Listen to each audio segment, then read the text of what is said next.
Benjamin, vous avez un bien joli bonnet. Changement d'ambiance, hein? Ouais, c'est pas la même ambiance, c'est fini les vacances. Ouais, c'est les vacances à la neige.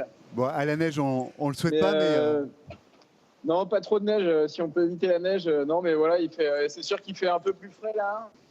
Il fait une petite dizaine de degrés et voilà, il faut s'adapter. C'est un peu humide. Voilà, il faut que je m'habitue maintenant. Faut s'acclimater. ça y est, vous avez embarqué dans le train des dépressions australes. C'est un changement de vie, un changement de navigation, un changement de rythme. Ouais, c'est pas du tout le même rythme. Un changement de navigation aussi. Faut réussir à doser l'accélération qu'on va pouvoir mettre sur le bateau. Voilà, j'ai attaqué fort au début et puis petit à petit, j'essaye d'être un peu plus raisonnable et mettre un peu moins le pied sur l'accélérateur. Voilà, puis cette nuit c'était un peu chaud là, je me suis un peu fait prendre au piège, il y avait beaucoup plus de vent que prévu et j'ai fait deux beaux départs au tas, quoi. Ah oui, ça met dans le tempo, ouais. Ouais, c'est clair, ça s'accélère. Bon, le bateau n'a pas souffert? Non, pas de bobo, pas de bobo. En tout cas, voilà, je peux pas aller devant sur le pont, mais voilà, d'extérieur, tout va bien. Faut juste que j'arrive à trouver la bonne dose d'accélérateur à mettre. C'est pas évident. Là, tu vois, je voulais faire un cap un peu plus sud et accélérer vers le sud, mais là, je suis en train de changer d'avis et peut-être faire un peu plus de l'est et aller un peu moins dans la dépression, parce que voilà, préserver un peu le matériel et puis finalement, je vais aussi vite que si j'allais me mettre la rate au courbouillon, quoi. Mardi environ, vous allez passer le cap de Bonne-Espérance et attaquer ce que vous êtes tous venus chercher sur ce Vendée Globe, c'est la traversée des mers du Sud. Vous y allez avec de l'appétit.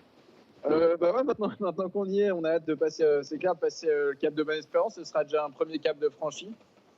Et voilà, après, comme ça, il reste pas mal de routes. Et puis l'Indien, et se faire manger encore par quelques dépressions australes, voilà, pour arriver, pour en faire le tour de l'Antarctique, quoi.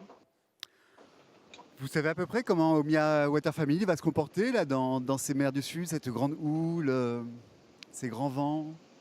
Ben non, pas vraiment. Justement, là, on touche des premiers bouts de dépression et voilà, j'essaye vraiment de savoir, d'écouter le bateau et de savoir jusqu'où je peux le pousser. Notamment avec Apicil, j'essayais de doser un peu, mais voilà, je trouvais que le rythme était trop important pour moi, donc j'ai ralenti un peu. Mais voilà, mais sinon le bateau connaît la route, donc j'espère que lui, en tout cas, va me montrer par où il faut passer, quoi. Vous êtes 11e, 12e par là, la bagarre avec tout le monde et surtout toujours finalement dans le même système météo que le leader, c'est canon. Ouais, c'est vraiment cool, hein. Les leaders sont pas très loin. Enfin, le leader est plus loin, mais tout le groupe derrière est pas si loin. Donc ça, c'est top d'être dans le match, d'être dans le même système météo. Voilà, je sais pas si on arrivera à attraper le deuxième pareil qu'eux, mais en tout cas, le premier qui nous fait traverser et aller vers Bonne-Espérance, je suis dans ce groupe-là, donc je suis assez content, c'est cool. Il y a 2 jours, 2, 3 jours, vous avez dû faire la transition entre l'Atlantique ensoleillé, chaleureux, et puis la préparation pour ces mers du Sud. Qu'est-ce qui a changé dans l'organisation à bord? Bah déjà, il y a eu un gros contrôle du bateau qui a été fait, voilà, extérieur, intérieur, avant d'attaquer le froid et les mers du Sud. Et bah, ce qui a changé, c'est que j'ai ouvert mes sacs avec mes polaires, mes bonnets, voilà. Et puis après, bah, je connais pas encore, donc je m'adapte petit à petit, quoi. Je vois que c'est très humide, donc voilà, j'essaye de garder les affaires au sec. Euh, voilà, j'essaie de trouver des petites solutions pour dormir. J'ai ressorti le duvet, etc. Donc voilà, j'essaie de m'adapter, de trouver mes petites solutions à moi pour être confortable dans mon bateau et pouvoir accéder sur le pont quand même rapidement, quoi. Le régime alimentaire aussi a changé. Vous êtes passé d'environ 3500-4000 calories à 5005-6000, là, c'est ça, hein? Oui, un peu moins que ça, mais au final, oui, c'est sûr que ça n'a rien à voir. On mange beaucoup plus, mais même naturellement, c'est marrant, le corps s'adapte assez bien parce que même si nous, on avait prévu forcément des rations plus importantes dès que ça se refroidit, mais le corps s'adapte vachement parce que j'ai besoin naturellement de plus manger, quoi. Et du coup, Du coup, voilà, j'ouvre tout le temps des trucs à droite à gauche. J'ai l'impression que je suis tout le temps en train de bouffer d'ailleurs. Bon, dernier petit mot, est-ce que vous pourriez nous montrer un petit peu l'intérieur d'Omiya Water Family? On en profite. Ouais, bien sûr. Je peux même montrer l'extérieur si vous voulez. Grave. Je sais pas si vous voyez quelque chose. On voit très bien.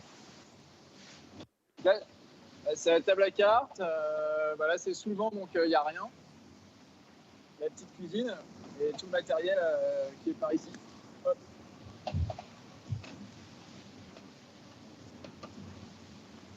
Et là, regardez, il y a plein d'oiseaux derrière. Là, c'est sympa. Ils nous suivent. Voilà, c'est ambiance humide sinon pas. Avec des belles vagues. Canon.